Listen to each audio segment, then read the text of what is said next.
All right, guys, welcome back to my channel. My name is Kwesi Live, and this is Kwesi Live TV. And here we do everything like entertainment, education, showbiz, travel vlogs, and you know anything you can mention. Any content that will be good and favorable and make you happy whilst you stay on YouTube. But this week or this month, we started a series on study abroad. And last week, I had with me one of the finest YouTubers in Germany, Firdaws Osman, who was speaking about life in Germany, why she decided to choose Germany, why she decided to go to Germany, and how her studies and everything is going on in Germany for her so far. But today, I'm moving straight, still in Europe, but I'm moving straight to the Scandinavia, where I have with me Mrs. Lydia Hanson Efua Twene. I don't know the arrangement of the names, but I mean, I'll start from her and she will introduce herself first, then we go on to the conversation. So, Mrs. Twene, over to you. What can you tell us about yourself? Thank you so much for the interview. Hello, everybody on Kwesi Live. I've been following him, and he's a very talented young man. Thank you. Anyway, my name is Lydia Efua Hanson Twene, and I'm married to a handsome man, young man, Mr. Twene. I have one baby boy, yes. And so that is it. Life here in Norway, it's good. Everything is okay. It's a peaceful country. And we have a lot of beautiful scenarios all over Norway. Yeah. So And yes, how long have you been in Norway? I've been in Norway since 2014. So 2014. 7 years. so my 7 years, yeah, in Seven Norway. years. Whoa. That's crazy. So let's begin with the conversation. No time to waste. Why did you choose to go to Norway in the first place? What are you studying in Norway? First and foremost. Okay, currently I'm studying Masters in Energy, Environment, and Society. Okay. Okay. So why did you decide to go and study in Norway in the first place? Okay, Norway was it actually my first choice, university anyway. Um, I was introduced to because most of the time after graduation, like your bachelor, you have this dream of studying in UK, US, Yeah. of UK, US, Italy, and all those countries. But then I got to know of Norway when I was doing my national service. True, because I worked with an NGO in the Okay. Eastern region. So, but the man who was in charge of the NGO actually schooled in Norway. So that is where I got to know of Norway. Okay. Yes. And then also free tuition. So it was a good deal for me. Yeah. So what did he say to convince you? Is it only the free tuition or he told you about life in Norway? Well, basically free tuition because um, he told me about it like in 2011 when I was doing my service. Still, I was not convinced to come to Norway. So I applied for school in Scotland, Glasgow University in Yeah. UK. I got it, but the school fees was too much. Like I had to pay. The UK. So I'm like, no, I can't pay that amount of money. So then the other option was to look for a university in Europe where I can get free tuition. And I applied in Norway specifically because I had the boss I used to work with. First of all, daughter lived in Norway, and also his son also came to Norway. So they guided me through the admission process. So I Okay. did it. Yes. Okay. So can you also guide us through, since you had someone to help you, can you guide us through someone watching who wants to apply in Norway? How was the procedure like? Well, in 2013, in 2012, I applied and I got rejected.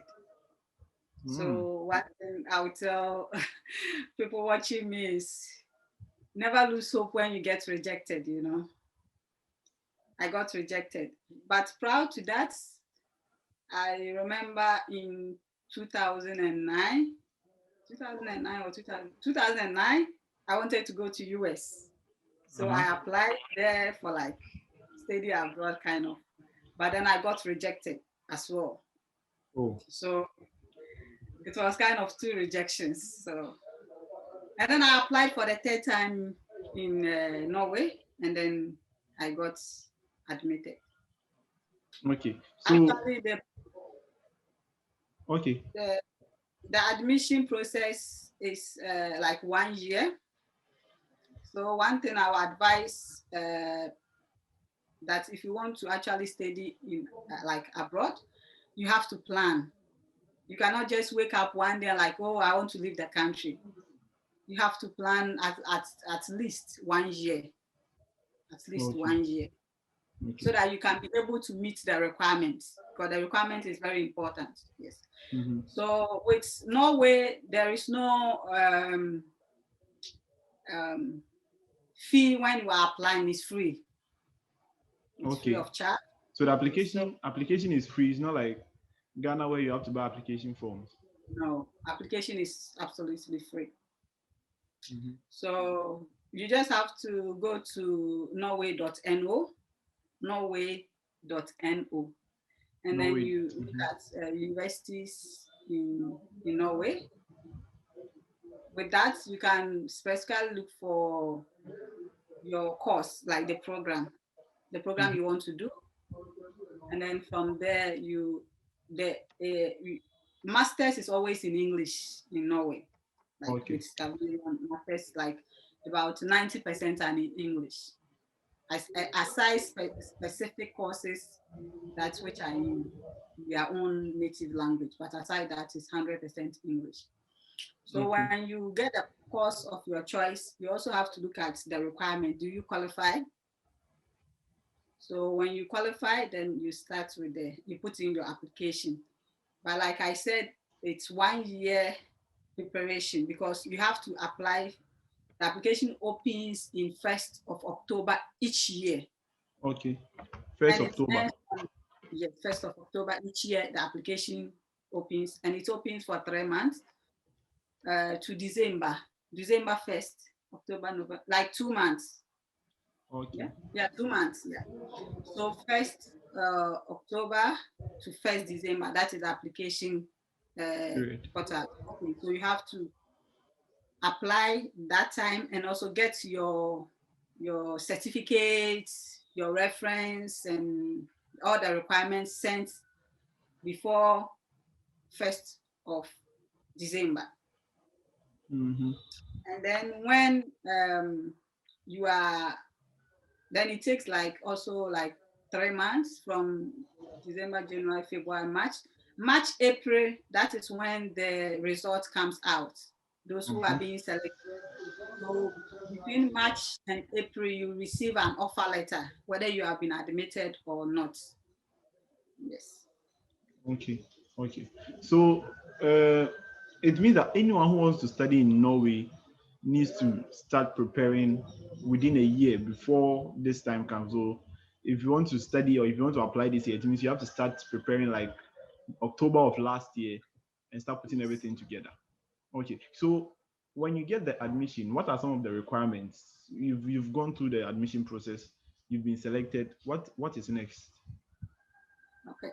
So when you get the offer letter, they will give you like a procedure on how to get a visa.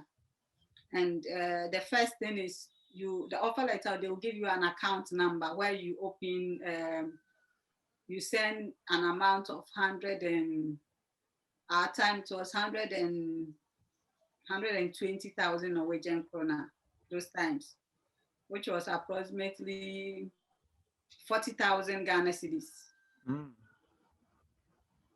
That was 20. I'm sure by now they've increased it. By now it's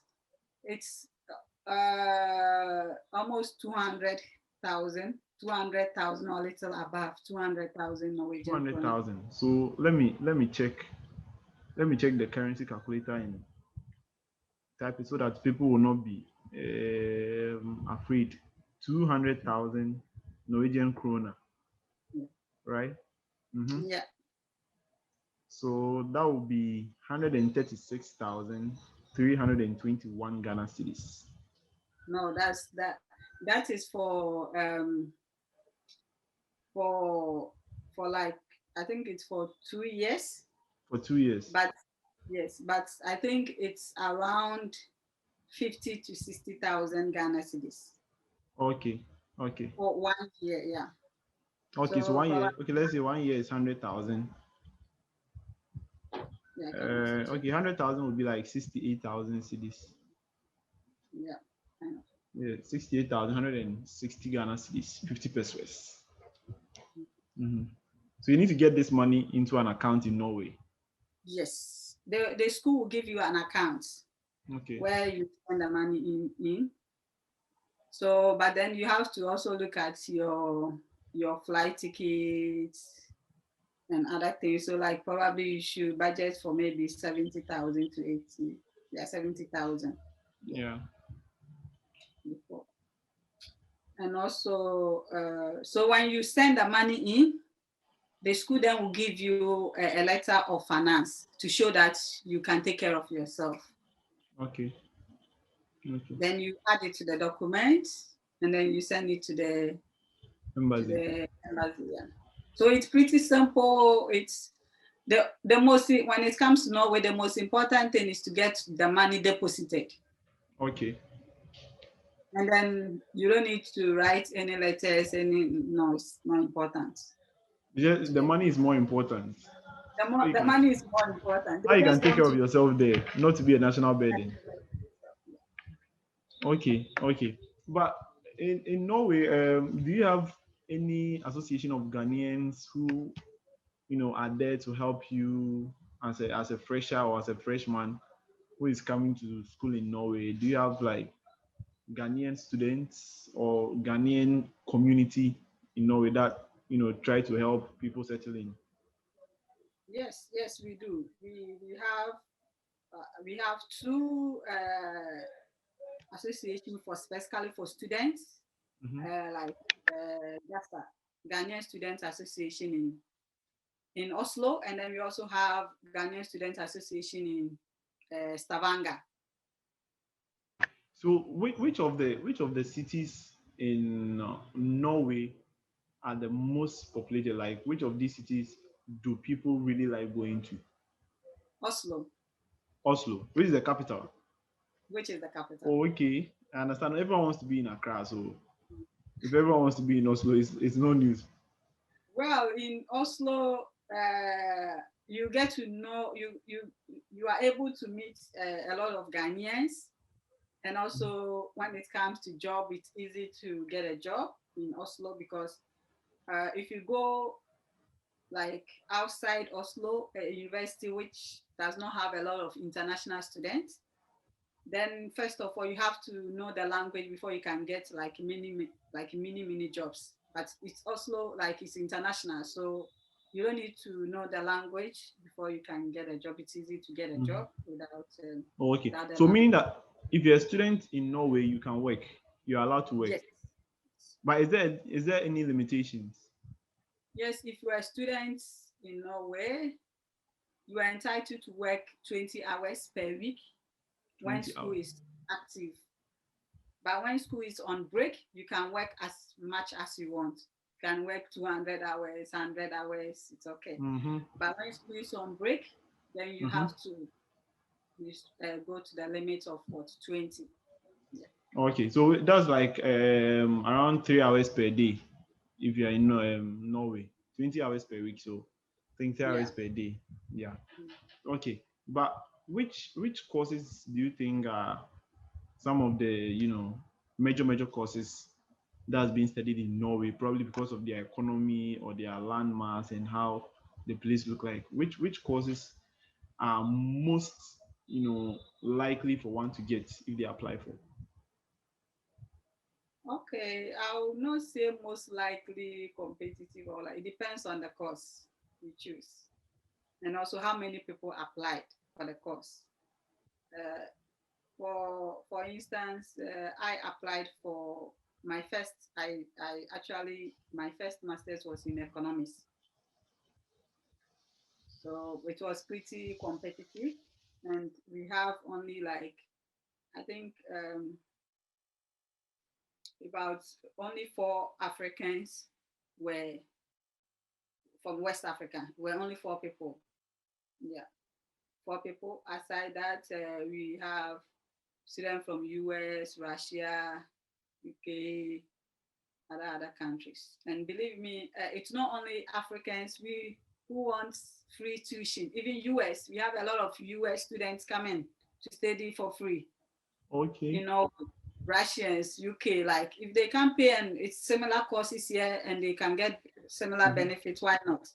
So it's not only, I just want to say it's not only Ghanaians who want free tuition. Who want free tuition. Even US, UK, they all come here for free tuition. Yeah.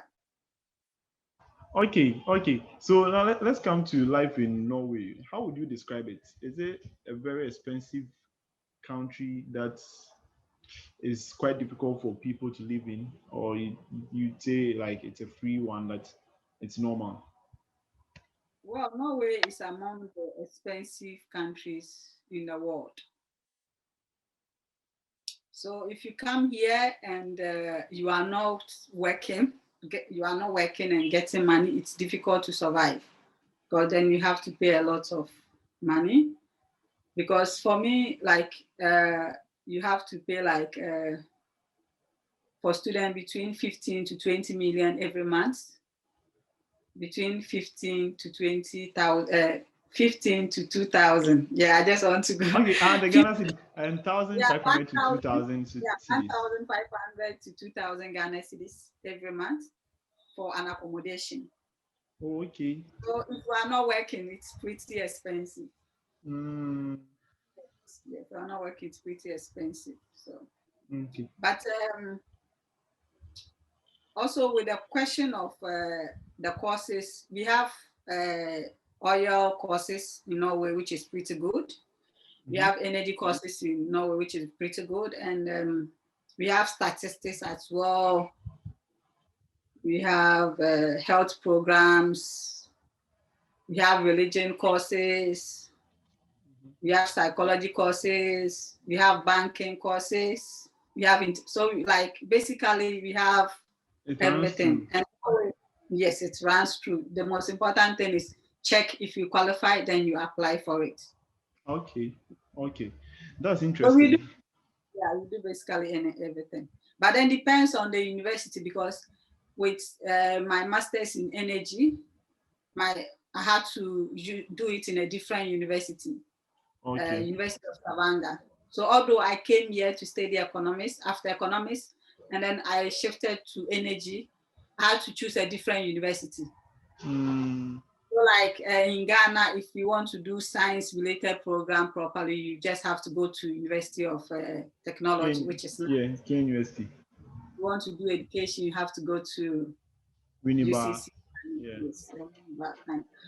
So it's basically the same thing here. So depending on the program and the course, you know which university to go.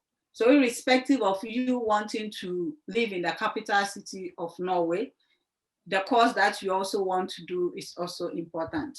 Because at the end of the day, that is what you want to build your career in. So you have to as well look for course which actually will benefit you in the future. Yeah. Okay. But let's come to the Norwegian immigration laws. With someone who might probably want to relocate to Norway or stay in Norway after education, how does it look like? Can you get like permanent residence right after you are done with your master's, or it has to take some time? Okay, to be frank, Norwegian immigration law it's really hard to be immigrated into. They are very strict with their documentation, like with immigration. You can either, the fastest way is through marriage. If you have somebody who who is a Norwegian or who is a citizen of Norwegian, it's very easy. And even the easiest aspect is it takes like 3 to 4 years to, even if you marry, 3 to 4 years. So you can imagine if you are not married, but you want to stay, it takes like forever. But then I'm not going to say, I'm not saying that it's impossible. Another also aspect is job. Okay. With job, it also take the same amount of Time. years. Okay. Yes. So with job, you should have that job like the job is not like any job. It should be a professional job which is linked to your studies. It shouldn't be like if you are in the health, if you finish school in health, then you go into health practice, then you can get a documentation or permanent resident to stay. But you can't finish job in health and then go and do like cashier job. You'll not be given documents. Okay. Yes. Okay. So the professional job should be linked to what you actually studied.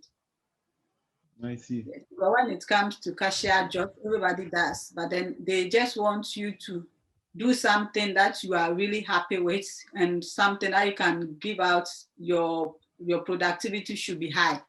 It's not something you want to do because you want to stay here. No. Other countries do that. I learned in other like Sweden or other countries. Even if it's a cleaning job, you can get documentation, but not in Norway. Okay. So how is living in Norway? Your own experience? How would you say it is? Is it really good? Would you advise people to come there, or you would advise people that you choose another country because Norway is not that good? Okay, I've lived in Norway for 7 years, so if I didn't like it, I would have moved out a very long time. If you are really an academia person who wants to go to school, then it's cheaper here than other countries. Because here when you come, it's because of Corona that things have changed. But if you come, it's easy to get a job. And then when you study here for like between 2 to 3 years, you'll be given like what do we call it? Student support from the government, from the Norwegian government. So the longer you stay here, the longer you get a lot of benefits as a student. Yes. So it actually help you as a student. They really help you as a student to actually be able to learn. Oh, okay. Yeah. Okay. And that's wonderful. Also, yes. So, and then one thing is if you are a student, like in one way or the other, you have like 70 to 80% rights as a citizen. Okay. Yes. Okay. Whether you're a student or a worker or whatever, but just that the criteria differs. If you're a student, you have your own limits, but then when it comes to other things that actually help you, they are really helpful. So you'd advise people to come? Yes, I would advise people to come. It's a peaceful country, and you will learn a lot here. You learn a lot. And then one thing is here, although they have their own native language, almost like 90% speak English. That's wonderful. So you can live here without learning the language. But like if you are studying, but if you really want to live here for a long time, then you have to learn the language. Okay. So that you can get a certain type of job. Okay. It's linked to your studies. Yeah. Thank you very much. It's been very, very informative. And I'm sure anyone who watched this video would have a change of mind on whether they should go to UK, US, Canada, or Norway. I think the choice is quite obvious. The Norway is quite more cheaper than the other countries. Thank you, Mrs. Lydia Efua Hanson Twene, for joining me. So guys, subscribe to the channel. And as I told you, it's a series. We'll be getting it every Saturday. We're going to different countries. Russia is upcoming, the UK is upcoming, Canada, Like we are bringing you all the countries so that you can make your choice. As you know, especially students of the University of Ghana or students in Ghana, for instance, academic year just started, final years. Like keep watching so that you can make an informed decision about where you want to go next. Thank you. Subscribe and like the video. Thank you very much. Lydia Hanson. Have a good day. You're welcome. You too. Bye.